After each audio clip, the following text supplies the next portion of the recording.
Hey guys, welcome to Hot Moon Financial, the home of everything that rocks.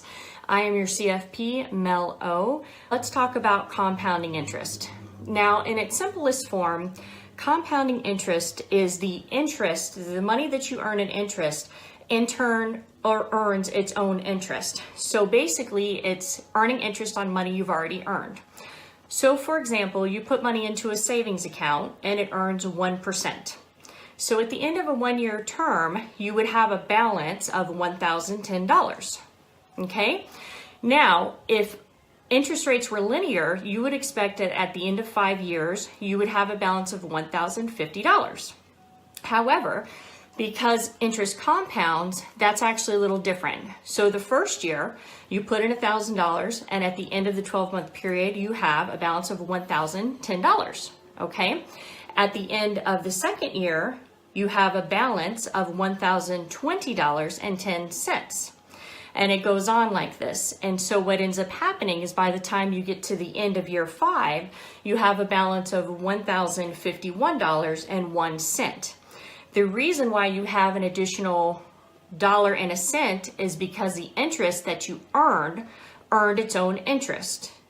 Okay, so you can see if you put money in, say, a savings account or some other type of vehicle and it sits for a while, you can see how your balance can actually build up. So compounding interest sounds really exciting and very sexy.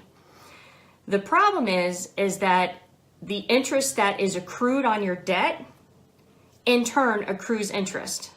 Okay, so nobody rides for free. It's not a one-way street. So basically what happens is that you put money in a savings account, you earn interest on your interest.